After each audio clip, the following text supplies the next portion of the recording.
বানাইছে। এত সুন্দর দেহ, এত সুন্দর চেহারা, এত সুন্দর যৌবন, এত সুন্দর জীবন যিনি দান করেছেন তিনি হচ্ছেন আমাদের আল্লাহ। সুবহানাল্লাহ বলবেন না? আমার ওয়াজ যদি খারাপ লাগে আপনারা বলবেন, আমি দোয়া করে দেব। কষ্ট হচ্ছে আপনাদের, কিন্তু ওয়াজ যদি ভালো লাগে আওয়াজ বাড়াতে হবে। পারবেন ইনশাআল্লাহ? আওয়াজ কমিয়ে বলেন সুবহানাল্লাহ। ভাই এটা যদি কমানো হয় তাহলে বাড়ানো নিশ্চয় আরো আছে, একটু আওয়াজ বাড়িয়ে বলেন সুবহানাল্লাহ। সুন্দর হাসি সুন্দর কথা, সুন্দর হাসি সুন্দর কথা, সুন্দর তার কবিতার ছন্দ, আল্লাহ নিজে সুন্দর তাই সুন্দর তার পছন্দ। আস্তে করে কর মারহাবা। ভাইরা আমার, বাবাজিরা আমার, তাহলে আমাদের জীবন দিয়েছেন যিনি বিলাবো কার পথে? ইমানদারেরা আল্লাহর পথে বিলায়, ভরসা করে কার উপর? কারণ তারা জানে আল্লাহ যদি আমাদের কাছে খুশি হয়ে যায় জীবনে আর কিছু প্রয়োজন নাই। আল্লাহর নবীর একজন সাহাবার কথা বলেছিলাম, আপনাদের মনে আছে কি ভাই? মনে আছে? কোন সাহাবা? এলাকার লোক বলতেছে কালকে ওয়াজ কেমন হলো? খুব ভালো। আচ্ছা ওয়াজ ভালো তো কি বললো? কয় কিছু মনে নেই। আচ্ছা এটার নাম কি ওয়াজ শোনা? আমি প্রথম থেকে কথাটা একটু শেয়ার করি। আল্লাহর নবীরা দুনিয়াতে এসেছিলেন আল্লাহর পথে জীবন দেবে কি করে সেটা শিক্ষা দেওয়ার জন্য, ঠিক না? আল্লাহর নবীরা সে কথা বলেছেন, সাহাবারা জীবন দেওয়ার জন্য পাগল হয়ে গেছেন। ইমানদারদের কাজ নবীরা যা বলে সেটা করা, কারণ জীবনটা আল্লাহর পথে দিলে আল্লাহ যদি খুশি হয়ে যায় আমাদের জান্নাতও দরকার নাই, আমাদের জাহান্নামেও যাওয়ার প্রয়োজন নাই। কারণ আমাদের জান্নাতের মালিক জাহান্নামের মালিক যিনি খুশি, তিনাকে যদি খুশি করা যায়, জানার মালটা যদি তিনাকে দেওয়া যায়, সমস্ত ভরসার উপরে ভরসা করবেন মহান আল্লাহ। وَإِذَا تُلِيَتْ عَلَيْهِمْ آيَاتُهُ زَادَتْهُمْ إِيمَانًا وَعَلَى رَبِّهِمْ يَتَوَكَّلُونَ। যারা আল্লাহর কোরআনের আলোচনা শুনতে গিয়ে জীবন যাদের ইমানি শক্তি বেড়ে গেল, তারা ভয় করে আল্লাহকে, ভরসা করে আল্লাহকে। দুনিয়ার কোন নেতার রক্ত চক্ষুকে তারা কখনো ভয় পায় না, পুলিশকে ভয় পায় না, প্রশাসনকে ভয় পায় না, কোন স্বৈরাচার শাসককে আল্লাহর গোলামেরা ভয় পায় না। আল্লাহর গোলামেরা যদি ভয় পায়, ভরসা যদি করে, কেবলমাত্র তারা আল্লাহকে। আল্লাহর নবীজি মুহাম্মদ সাল্লাল্লাহু আলাইহি ওয়াসাল্লাম দাওয়াত দিয়েছিলেন 3 বছর গোপনে, আবু জেহেলের ভয়ে নয়, আল্লাহর কৌশলে। মনে থাকলে বলে ঠিক আছে। আবু জেহেল বলেছিল তেলাওয়াত করা যাবে না, রাষ্ট্রীয়ভাবে আইন তৈরি করলো। আমার আল্লাহ তাআলা বলে দিল, আমার হাবিবুল্লাহ তেলাওয়াত বন্ধ করা যাবে না। আল্লাহর নবী বলল তারা রাষ্ট্রীয়ভাবে তেলাওয়াত বন্ধ করেছে, আমি এখন কি করব? আমার আল্লাহ বলল তেলাওয়াত করতে হবে কিন্তু কৌশলে, গোপনে করেও তেলাওয়াত করতে হবে, কিন্তু তেলাওয়াত বন্ধ করা যাবে না।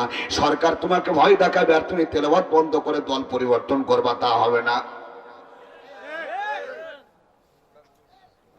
ভাই আপনারা আমার ওয়াজ শোনেননি আর নাই বোঝেননি? যদি বুঝতেন ঠিকঠাক একটু জোরেই দিতেন। আল্লাহর ভয়ে আল্লাহর কাজ করবে যারা, সরকারকে পরোয়া করে না তারা, জোরে বলেন ঠিক কিনা? আল্লাহর জন্য যারা কাজ করে, যাদের হৃদয়ে আল্লাহর ভয়, দুনিয়ার লোভ লালসার কাছে তার মাথা নত হয় না। যাদের হৃদয়ে আছে আল্লাহর ভয়। আমার গান শুধু গান নয়, এটা বাস্তবতার সাথে কোরআনের সাথে মিলাবেন, মিলে যাবে। মাঝে মাঝে গান গাচ্ছে, আপনাদের কষ্ট হচ্ছে? রাতের আধারে যারা সিজদাতে রয়, দু চোখের শ্রুতে নদী যেন বয়, চলনার হাত ছানি যতই আসুক, পিছনে ফিরে এসে তাকাই না। মারহাবা কোন? আমাদের হৃদয়ে কার ভয়? আল্লাহর নবী বললেন ইয়া রাব্বুল আলামিন, ওরা রাষ্ট্রীয়ভাবে আইন পাস করেছে তেলাওয়াত করা যাবে না। নবীকে বলল গো কৌশলে হলেও তেলাওয়াত করতে হবে। আবু জেহেল জানুক আপনি তেলাওয়াত করছেন না, কিন্তু আপনি তেলাওয়াত করবেন। নবীজি 3 বছর গোপনে দাওয়াত দিল, ওরা আইন পাস করেছে তেলাওয়াত করা যাবে না।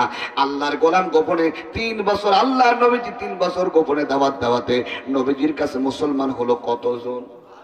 ইয়েস 72 জন সাহাবার মধ্যে আমার আল্লাহর নবী বলে দিল, এই মুহূর্তে তোমাদের ঈমান কতটুকু আছে পরীক্ষার জন্য ওপেন তেলাওয়াত করতে হবে, আর গোপনে তেলাওয়াত করা যাবে।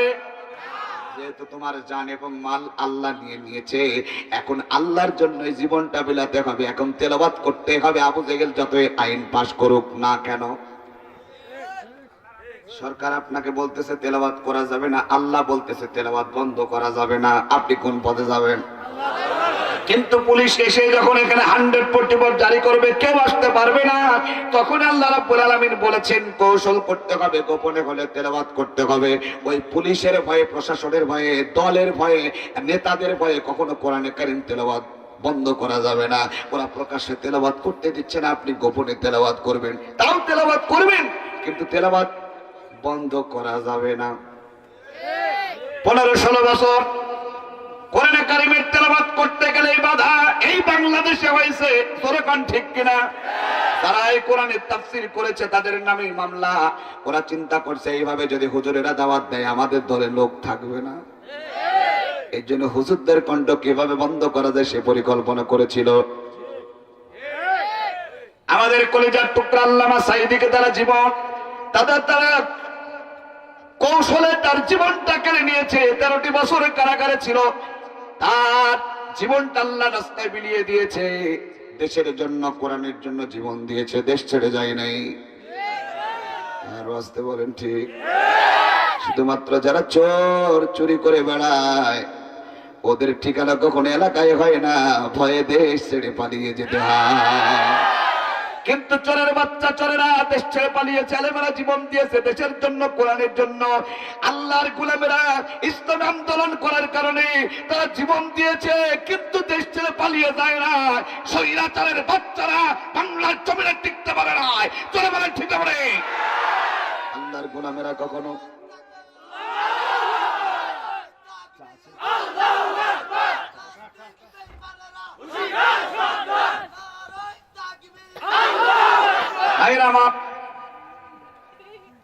সুতরাং আমরা সকলে আল্লাহর পথে জীবন দিতে গিয়ে কখনো পিছপা হওয়া যাবে না। আপনি পিছপা হবেন যখন, ভয় পাবেন যখন, তখনই মনে করবেন ইমানের ঘাটতি আছে, আমি ওখানে যাব, মানুষ আমারে কি বলবে। হ্যাঁ, এত কথা হচ্ছে কেন? খুব কষ্ট হচ্ছে, কষ্ট দিচ্ছে আপনাদের। কত বাজলো? 11টা। সর্বোচ্চ আলোচনা করলে আর 20 মিনিট করব। থাকবেন তো আপনারা? থাকবেন কারা কারা? দুটি হাত তুলে আল্লাহকে দেখান, একটা স্লোগান হবে না, আর থাকবে।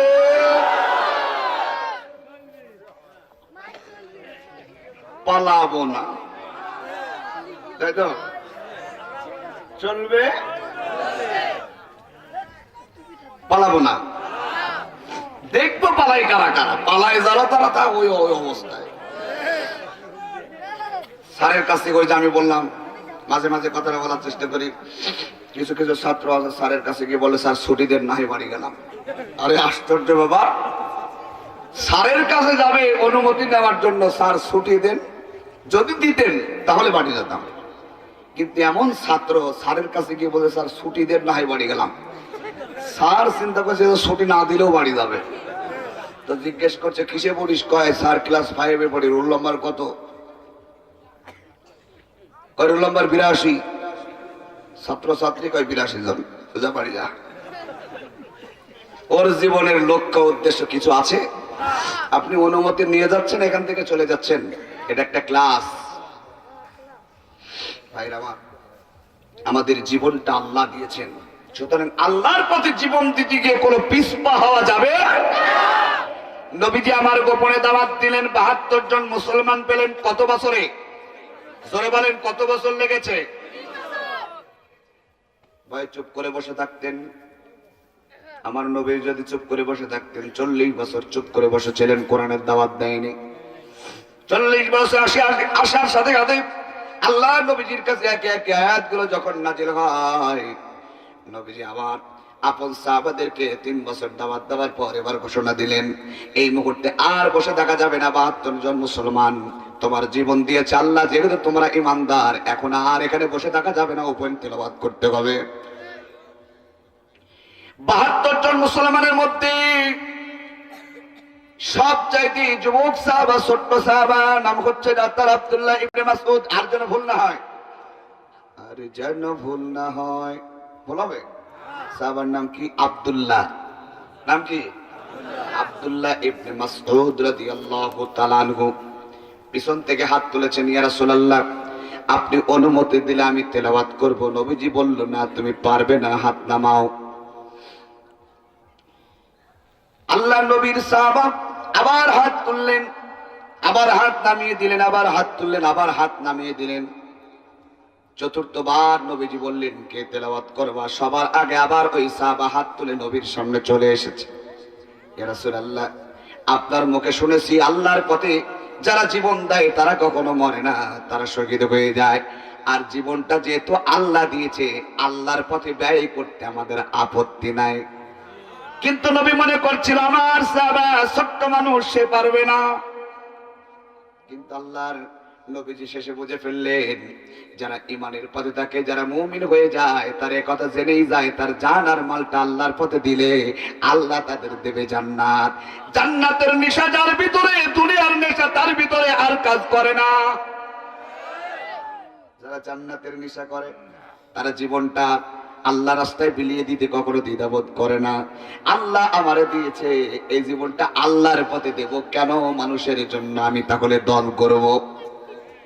দল যদি করতে হয় আল্লাহর জন্য করব, যেহেতু আল্লাহ আমাকে বাঁচিয়ে রেখেছেন। আল্লাহ বলেন, ইন্নাল্লাহা ফালিকুল হাব্বি ওয়ান নাওয়া ইখরিজুল হাইয়া মিনাল মাইয়িতি ওয়া ইখরিজুল মাইয়িতা মিনাল হাই যালিকুমুল্লাহু ফাআন্না তুফাকুন।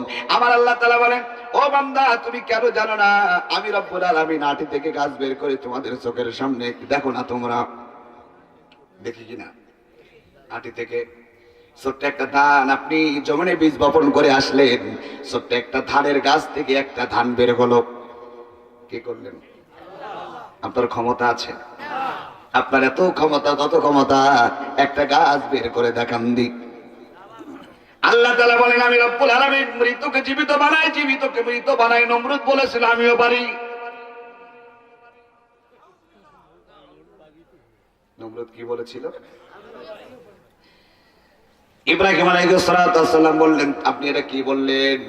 এটা কখনো সম্ভব নয়। নমরুদ কি বলো? আমার আল্লাহ ছেড়ে এরকম ক্ষমতা কারণ নাই। কয় আমি পারি, দেখাই দাও। বিশ্বাস করে নমরুদ বলতেছে, ঠিক আছে দেখো তোমার চোখের সামনে আমি জীবিতকে মৃত বানাবো, মৃতকে জীবিত বানাবো। একজন সাজাপ্রাপ্ত আসামি, একজন নির্দোষ মানুষকে নমরুদ নিয়ে এসে বলল, এই মানুষটা জীবিত, আমি তাকে এখন হত্যা করে ফেলবো। মানে জীবিতকে হত্যা করলাম, জীবিতকে মৃত বানালাম। এবার বলতেছে, তাহলে এই লোকটাকে এবার জীবিত করেন, দেখি আপনার ক্ষমতা কেমন। কয় না, ওই লোকটাকে আমি জীবিত বানাবো কেন? একজন সাজাপ্রাপ্ত আসামি তার পাশে হয়ে যাবে, আমি নমরুদ তাকে ক্ষমা করে দিলাম। হইছে? যেমন গাঁজা করিল তেমন কথাবার্তা গাঁজা করি। আল্লাহ রাব্বুল আলামিন বলেন, আমি রাব্বুল আলামিন জীবিতকে মৃত বানাই, মৃতকে জীবিত বানাই। যালিকুমুল্লাহু ফাআন্না তুফাকুন। বান্দা এত কিছু বোঝার পরে মানুষের দল করো কিভাবে? কিভাবে করো? এত কিছু তোমাদের চোখের সামনে ঘটায়, এরপরে তোমার জীবনটা কেন মানুষের জন্য যায়? আমি আল্লাহর জন্য কেন জীবন দিতে জানো না? জীবন দিলাম আমি, তুমি তোমার ইচ্ছা মতো গলায় দড়ি দিয়ে জীবনটা শেষ করে ফেললা না, এর জন্য তোমার জীবন দেই নাই। যুবকদের মনে যখন কষ্ট লাগে, মেয়েদের মনে যখন কষ্ট লাগে, তখন এদিক ওদিক পথ যখন খুঁজে না পায়, সে মনে করে মরে গেলাম, মরে গেলে মনে হয় বেঁচে গেলাম। না, যারা গলায় দড়ি দিয়ে বিষকে মারা যায়, যে যেভাবে মারা যাবে জাহান্নামের মধ্যে তাকে সেইভাবেই মারা হবে। মনের দুঃখে আল্লাহর কাছে জিকির না করে সে শুধু বারবার বলে, আমি পারি না, আর পারি না, আমি কেন মরি না? আজরাইল কি দেখে না আমারে রে? আমার পারি না, আর পারি না। এইবার জোর হচ্ছে। আমি ইসলামী গান গাছে তো আমার তো জোর হয়েছে না, এখন বলছি ঠিক আছে। মনে দুঃখ যখন লেগে যাবে, মনে যখন কষ্ট লেগে যাবে, তখন আল্লাহর কাছে চাইবে, আল্লাহ তুমি আমার জীবনের সব দুঃখ দূর করে দাও। আমার আল্লাহর চাইতে দয়াবান পৃথিবীতে কেউ খুঁজে আর পাবেন না। আমার আল্লাহ তাআলা কত দয়াবান। আমার আল্লাহ বলেন, ইন্নাল্লাহ ইল্লা মান তাবা ওয়া আমানা ওয়া আমিলা আমালান সালিহান ফাউলাইকা ইউবাদদিলুল্লাহু সাইয়্যাতিহিম হাসানাত ওয়া কানাল্লাহু গফুরুর রহিমা। জোরে বলুন আল্লাহু আকবার। আমার আল্লাহ বলে, বান্দা তেলাওয়াত শুনেছো সূরা তওবার, তওবা তুমি যদি করে আমি আল্লাহর দিকে ফিরে আসতে পারো, জীবনের সব গুনাহ যা ছিল, যত গুনাহ করেছো আমি আল্লাহ তাআলা maaf করে দিলাম। আমার আল্লাহর চাইতে দয়াবান পৃথিবীতে পাবেন না ভাই। এই দুনিয়ার কোন মানুষের কাছে আপনি তার সাথে কথোপকথন করতে গিয়ে, চলতে গিয়ে তার সাথে ভুল হয়েছে, সে maaf করবে না। কিন্তু আমার আল্লাহ তাআলা বলেন, বান্দা তুমি হাজারো ভুল করার পরে তুমি যখন আমাকে আল্লাহ বলে ডাকো, আমি রব্বুল আলামিন আমার ওই রহমান নামের উসিলায় আমি আমার বান্দাকে maaf করতে কখনো দেরি করি না। বান্দা তোমার জীবনে সব পাপ শেষ হয়ে যায়, একটাও যদি সওয়াব না থেকে সাইয়্যাতিহিম হাসানাত, আমি রব্বুল আলামিন তোমার আমলগুলো যত গুনাহ ছিল, গুনাহগুলো আমি আল্লাহ সওয়াবে পরিণত করে দিলাম। আরো জোরে কোন সওয়াব দিচ্ছেন কে? আল্লাহ এত দয়াবান। সে আল্লাহর ইবাদত না করে মানুষের গোলামি করো কেমনে? সে আল্লাহর জন্য জীবন দিবা না, কার জন্য জীবন দিবা? সুতরাং আমাদের কলিজার ফুটা ফুটা বিন্দু বিন্দু রক্ত চড়িয়ে হলেও আল্লাহর প্রতি জীবন দিতে গিয়ে যেন দুনিয়ার লোভ লালসার মধ্যে পড়ে না যায়। কানো পাখি উড়ে যাবে পিঞ্জর ছিঁড়ে, ধরা দামি সবই রবে, তুমি যাবে চলে। বন্ধু বান্ধব যত, মাতা পিতা তারা সুত, সকলেই হবে তোমার পর রে মন আমার। কেন বান্ধ দালান ঘর? এই দালান ঘরের জন্য যেন আমরা আল্লাহ তাআলাকে ভুলে না যাই। যালিকুমুল্লাহু ফাআন্না তুফাকুন। বান্দা এরপরে আমি আল্লাহ তাআলার ইবাদত পদ্ধতি আইন না মেনে আমি আল্লাহর পথে না চলে শয়তানের পথে চলো কেমনে? বিবেক কবে খুলবে? আমার জিনিস আমি তোমাকে দিলাম, ওইটা আবার আমাকে দিবা, বিনিময়ে আবার ভালো কিছু দেব। এর চেয়ে দয়াবান আর কেউ আছে? আমার আল্লাহ তাআলা বলেন, খবরদার যতই বিপদ আসুক না কেন, ইসলামের পথে সামনের দিকে অগ্রসর হতে হবে, পিছনে যাবার সুযোগ উপায় আছে নাকি?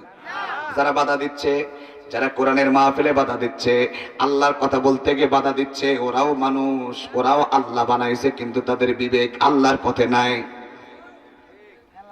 মুসলমান ভাইরা আমার, নবীজি আমার সাহাবাদেরকে ক্লিয়ার জানিয়ে দিল, এখন তেলাওয়াত করলেই কিন্তু বিপদ।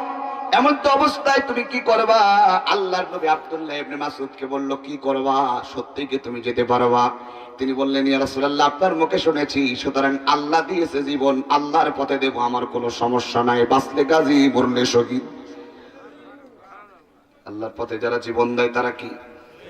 জোরে কোন, আরো জোরে। নাম শহীদ কিন্তু নামাজ পড়ে না, এরকম শহীদ নাকি?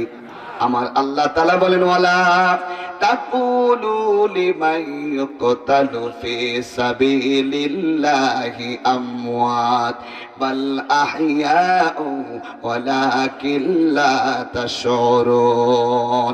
আল্লাহর জন্য যারা জীবন দেয় তারা মরে না, তারা শহীদ। সুবহানাল্লাহ। তারা মরে না, মরলে তো মানুষ আর খেতে পাবে না, কিন্তু যারা শহীদ হয় তাদের রিজিকের ব্যবস্থা আমি আল্লাহ করি।